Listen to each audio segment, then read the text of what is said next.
शरदिन्दुविकासिमन्दहासां स्फुरदिन्दीवरलोचनाभिरामाम् अरविन्दसमानसुन्दरास्याम् అరవిందాసనసుందరీముపాసే. మీకందరికీ నేను చెప్పడం అనేటటువంటిది ఒకే విషయం. ప్రతి ఒక్కడు స్వధర్మాచరణంలో నిమగ్నుడై ఉండాలి.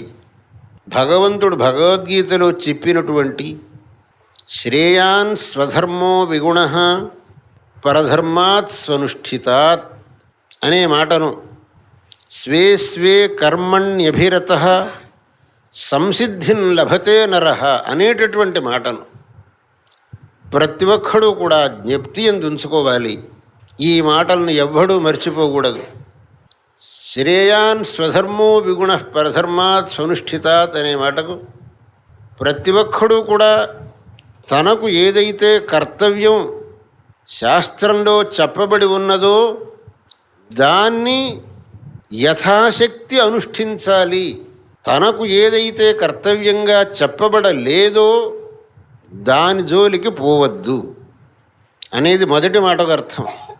స్వే స్వే కర్మణ్యభిరత సంసిద్ధిం లభతే నరః అనేదానికి నీ యొక్క కర్తవ్యాన్ని నువ్వు సరిగ్గా చేసినట్లయితే దానివల్లనే నీవు విశేషమైనటువంటి ఫలితాన్ని పొందగలుగుతావు అనేది ఆ రెండో మాటకు అర్థం. వీటిని మనం ప్రతి ఒక్కళ్ళం కూడా జ్ఞాపకం పెట్టుకోవాలి. ప్రతి ఒక్కడికి ఒక కర్తవ్యం అనేది ఉంటుంది.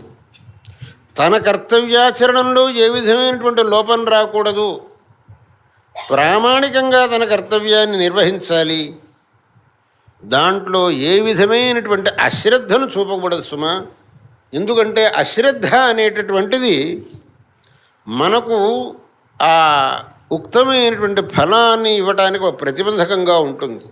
అనేక మంది ఈ కాలంలో హోమాలు చేశాం, దానాలు చేశాం, యాగాలు చేశాం, కానీ ఆ ఫలం మటుకు మాకేమీ రాలేదు అని అనేక మంది అంటుంటారు. ఎందుకు రాలేదు అంటే దానికి కారణాన్ని భగవంతుడే వక్కాణించాడు. అశ్రద్ధయా హుతం దత్తం తపస్తప్తం కృతం చయత్ అసదిత్యుచ్యతే పార్థ నచ తత్ప్రేత్యనో ఇహ. నువ్వు అశ్రద్ధతో చేసినటువంటి యాగ హోమ దానాదులు ఏవి కూడా నీకు ఫలాన్ని ఇవ్వవు. అందువల్ల నీకు నేను యాగం చేశాను ఫలం రాలేదు అంటే నువ్వు శ్రద్ధతో చేయలేదు, అశ్రద్ధతో చేశావు. నేను అశ్రద్ధతో చేశాను మీరు ఎలా చెప్పగలుగుతారు? నీకు ఫలం రానందువల్లే చెబుతున్నావు. నీకు ఫలం కలిగి ఉంటే నువ్వు శ్రద్ధగా చేసి ఉండేవాడు చెప్పేవాళ్ళం. నీకు ఫలం రానందువల్లనే నువ్వు అశ్రద్ధ చేశావనే తీర్మానం అవుతున్నది. కాబట్టి మనం చేసేటటువంటి పనులు శ్రద్ధతో కూడి ఉండాలి. శ్రద్ధ అనే మాటకు అర్థం ఏమిటి అనేటువంటి దాన్ని భగవత్పాదులు వారు ఒక చోట చెప్పారు. శాస్త్రస్య గురువాక్యస్య సత్యబుద్ధ్యా అవధారణ సా శ్రద్ధా కథితా సద్భిః యయా వస్తూపలభ్యతే. శాస్త్రస్య గురువాక్యస్య సత్యబుద్ధ్యా అవధారణ సా శ్రద్ధ. శాస్త్రం చెప్పింది అనంటే ఇది నిజం. గురువుల యొక్క ఆజ్ఞ, గురువుల యొక్క వాణి వచ్చింది అనంటే అది సత్యం అనేటటువంటి సంపూర్ణమైన విశ్వాసానికి శ్రద్ధ అని పేరు. మన పరిస్థితి ఎలా ఉంది అనంటే శాస్త్రంలో చెప్పారట, అది ఎట్టయితుందో తెలియదు, చూడాలి అనే పరిస్థితిలో ఉన్నాం. కానీ శాస్త్రంలో చెప్పి ఇలాగే అవుతుంది అనేటటువంటి దృఢమైన భావన మనకు లేదు. అందువలనే మనలో శ్రద్ధ లేదు అని అర్థం. శాస్త్రం చెప్పింది అన్యథా కావడానికి వీల్లేదు. ఎందుకంటే శాస్త్రం యొక్క మహిమ అటువంటిది. అయ్యా, శాస్త్రం అనే మాటకు ముఖ్య అర్థం వేదం అని. శాస్త్ర శబ్దాన్ని ముఖ్యంగా వేదం అనే అర్థంలో వాడతాం మేము. భగవంతుడు కూడా దాంట్లోనే వాడాడు. వేదం చెప్పింది అంటే దానికి తిరుగులేదు. ఎందుకంటే అది వేదం ఈశ్వరుడు యొక్క ముఖారవిందం నుంచి వెలువడినటువంటిది. ఈశ్వరుడు సర్వజ్ఞుడు. సర్వజ్ఞుడైనటువంటి ఈశ్వరుడు యొక్క ముఖం నుంచి వచ్చినటువంటి ఒక్క మాట అది ఎన్నడూ అసత్యం కావడానికి వీల్లేదు. కాబట్టి ఆ శాస్త్రంలో చెప్పబడినటువంటి విషయం ఎన్నటికీ అది వితథం కావడానికి వీల్లేదు, మిథ్య కావడానికి వీల్లేదు. అది సర్వథా సత్యమేను. మన యొక్క శ్రద్ధాలోపం వల్ల మనకు ఫలం అనేటటువంటిది దక్కలేదు. కాబట్టి ఇంకా మనం శ్రద్ధతో ఆ కర్మానుష్ఠానం చెయ్యాలి అనేటటువంటి భావన ప్రతి ఒక్కళ్ళలో కలగాలి. ఆ శ్రద్ధ అనేటటువంటిది ప్రతి ఒక్కడికి అత్యవసరం, అత్యావశ్యకం. దక్ష ప్రజాపతి యజ్ఞం చేశాడు, కానీ ఈశ్వరుణ్ణి కించపరిచి ఆ అహంకారంతో నిరీశ్వరమైన యాగం చేస్తాను అనేటటువంటి అహంకారంతో పోయి చివరికి కేవలం సర్వనాశంలో పర్యవసన్నం అయిపోయింది ఆ యాగం. కాబట్టి ఆ శ్రద్ధ అనేటటువంటిది మనకు చాలా అవసరం.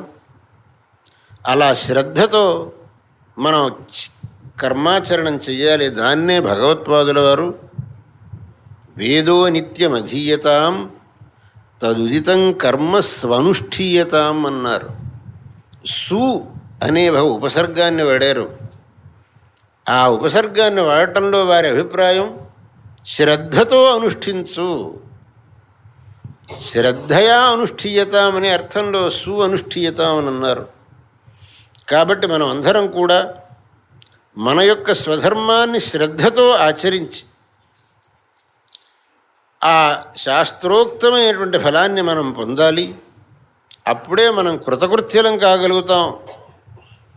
ఈ విషయాన్ని ప్రతి ఒక్కడూ కూడా దృష్టిలో పెట్టుకొని అందరూ కూడా స్వధర్మాచరణ పరులై తమ యొక్క జీవితాల్ని సార్థకం చేసుకోవాలి అనేటటువంటిదే శాస్త్రం మనకు చెబుతున్నటువంటి సందేశం, మహాత్ములు మనకిచ్చినటువంటి సందేశం. దీన్ని అందరూ కూడా చక్కగా గ్రహించి ఆ విధంగా నడుచుకుందురుగాక అని నేను ఆశిస్తూ, ఇక్కడ మీరందరూ కూడా జగద్గురువుల వారిని దర్శించడానికి, వారి యొక్క మాటలను వినటానికి, వారి ఆశీస్సులను పొందటానికి సమావేశమైనారు.